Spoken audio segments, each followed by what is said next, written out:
What's going on, Bears fans? Brad here with another training camp update. The Bears decided not to wear pads today, but still we were able to see some good things out of the offense, but ultimately the defense ended up, quote unquote, winning the day today. But make sure to like and subscribe out there on YouTube. Also rate the show 5 stars because we are giving away a Darnell Wright jersey. You heard that right. Look down in the description and I have some of the details on how you can win a Darnell Wright jersey, and we'll be giving it away live on the pod when we hit 58 5-star reviews on Apple Podcasts. But let's get started. Let's talk about what went down today because, like I said, no pads, defense kind of won, and honestly, the defense has really kind of been balling out since pads did come on. And today, no pads, defense still won. It wasn't like a decisive victory that we've seen on some other days, but the defense, I personally, as a Bears fan, freaking love it. The better the defense is, the happier I am. So I love that the defense is doing well. Seems like they're really gelling as a unit. But also some other news today. Andre Schmidt, the backup kicker, got released, and same thing with Jake Tonjes. We just covered Lachlan, the new tight end that they did sign. If you missed that episode, I posted it exclusively to YouTube because it's only like 3 or 4 minutes, doing a deep dive on Lachlan Pitts, the tight end they got out of William and Mary. But let's talk about most impressive. Let's get into who impressed me the most. And I'm going to start this off with someone who me and PayPal did not talk about on our show on Sunday enough, right? This guy had some drops, but still, Tyler Scott, I got to give it to him as most impressive. And I just want to give him some, like I mentioned, we didn't talk about him too much when we were saying stock up, stock down, recapping the 2 weeks of practice, because there was a lot that we had to jam into that episode. But Tyler Scott, he just consistently gets away from the corners. He consistently creates separation, and that's something that is what someone does when they're a refined route runner. And this former running back being able to do that, let's give him his flowers. Like, that's very impressive for somebody to be doing. But his big downside is the drops. He has been dropping the football a lot, but I want to just give him the kudos because if he's just creating separation, you like to think that the drops will start to diminish as he gets more comfortable and gets used to it more. But still, I'd rather have a wide receiver that shows that he can play wide receiver than just be a playmaker and a speedster. So he's been looking very impressive. But let's go over to the defensive side of the ball where this person, the second time that he's made this list, and that's Terrell Lewis. Terrell Lewis today beat Larry Borum a couple of times. Yet again, no pads on, but still Terrell Lewis was getting in the backfield.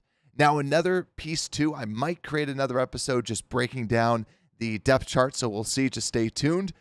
But Terrell Lewis is ahead on the depth chart, ahead of Trevis Gibson. Trevis Gibson is considered the 4th string defensive end, Terrell Lewis the 3rd string. Now, we've talked about this before. Do I think that Terrell Lewis is going to pop off for 10 sacks? No. But do I think that Terrell Lewis showing good things in training camp means that he can make this team? Yes. And by him making this team and the addition of a Yannick Ngakoue, it allows for Terrell Lewis to be that guy that can come off the bench and give you some relief and some help in some passing situations, but also just kind of disrupt the offensive line overall. So Terrell Lewis really making some pretty good splashes, which is exactly what you want to see. But next segment, as always, unfortunately, we have to talk about injuries, and I hate talking about it. But Nate Davis, our right guard, forget about him. He's back. He's now your right guard. But he was limited in practice. He was out there practicing, which is great to see because I know that we had a lot of questions about the interior of this offensive line. Seeing him back out there is great. Sanborn was also back out there, limited as well. But the list of people that were not practicing: Tremaine Edmonds and Dylan Cole at the linebacker position, Lucas Patrick, Eddie Jackson, and Jaquan Brisker. Hopefully that was just a veteran rest day or something. Kyler Gordon and Terrell Smith, Roshan Johnson, DeMarcus Walker, and Dante Pettis. So about 50% of your starting lineup on the defense. Hopefully it's just a rest day for some of those, because people like Terrell Smith and Kyler Gordon, kind of new additions to this list. Yet again, we still have an entire month until the season starts, but I don't like this list gradually getting better. But it is nice to see Nate Davis back out there, because this offensive line is going to be very important for this Chicago Bears unit. But let's switch over to the offense, talk a little bit more in depth. Justin Fields, a solid day. It's a lot of what we've talked about before. He's throwing it very accurately. There are some situations, though, that he does need to speed up his processing or just pull the trigger. There was one in particular where they were backed up into their own red zone, their own end zone, and Fields has an easy first read to EQ St. Brown, who is the first read, decides not to throw it and then look elsewhere, but really just kind of take the easy stuff. Like, he's wide open. He's simple throw. You can easily get it there. That's something that you would like to see him hit and like to see him throw. There is still some questions with the processing, but hey, like we said, brick by brick, little baby steps that we want to see out of him. The accuracy is definitely there. But little other negative stuff too, I guess we could say. The offense has kind of struggled to get touchdowns when they are in the red zone. This might also be because just maybe they want to run more options with Justin Fields or some more trickeration in the red zone like they did last year. The Bears were one of the best red zone teams last season, and a lot of it was because of Justin Fields being able to run some of those QB powers. Maybe they're not running that in front of the public and in front of the fans, so I'm hoping that that's probably why they haven't really converted some of those red zone drills, but that is something to watch out for. Hopefully they can get that a little bit better. But now let's talk positive. DJ Moore, still a baller. You can just put the same clip on repeat. He's able to beat people. He's also the person that Justin Fields looks to whenever something's going bad. It's what we want out of a number one wide receiver, and he is answering it, and he's doing everything that we are asking him to do. You love to see it. Velus Jones, too, was listed as a backup wide receiver on the depth chart. We'll talk about that a little bit later, but Velus Jones still looks solid and seems to be the primary returner for the Chicago Bears. So kudos to Velus. And just going through my notes too, Brendan Segru, I'm sorry I butchered your name, man.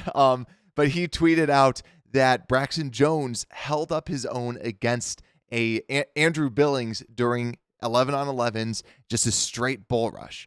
Remember, we've talked about this. Braxton Jones did struggle with bull rush moves, and it's great to see him, yet again, just one rep, but hold his own against Andrew Billings. While some of the offensive line really was kind of letting some of the defensive linemen through, Justin Jones in particular was someone who was creating a handful of highlight plays. But switching over to the defensive side of the ball, Yannick, we were able to see him a little bit, and looks quick. Looks as advertised. It looks like he's in good shape, and gets you excited because that's what we want. We want that extra burst. I remember whenever I was watching and seeing the people out there in practice, I didn't see anybody with that next level burst, that top of the line burst. Yannick does bring that at the defensive end position. Also, Tyreek Stevenson was somebody that was going to potentially be the winner of today's stock up for today. Tyreek Stevenson, another interception on Justin Fields, and really was able to just capitalize on an underthrown ball. The good thing about Tyreek Stevenson is ever since that starting job was kind of in question, you saw him step his game up. And it seems like after that, some of the questions, some of the highlight plays that were constantly on him kind of started to disappear. Yet again, getting used to the NFL speed, used to the NFL game, you can see him getting better, and it's awesome. Awesome to see, because it really seems like we have somebody at corner, and that's why I can't wait for the preseason game. But also, with Kyler Gordon out, who was starting at slot corner? Josh Blackwell. Kind of what we were expecting, but it's nice to just kind of confirm that Josh Blackwell is that backup nickel corner as soon as Kyler Gordon goes out. But also, I know that we have a lot of Travis Bell fans out there. Travis Bell had a flash today. He did a swim move up the middle, got some pressure, and the boy celebrated. So you love to see it, because before that, we've mentioned this before on the show. Travis Bell, you can see the athleticism, you can see the type of player, but we want to see it in preseason. We want to see it more consistently because he's got the athleticism. He just needs to be able to demonstrate what he's capable of when the pads are on. And that's going to come with actual reps against actual people. So the more reps he can get, the better we can understand a little bit more about Travis Bell. But thank you all so much. Make sure to like and subscribe out there on YouTube. And with that, on Bearable Sports Podcast, we are out.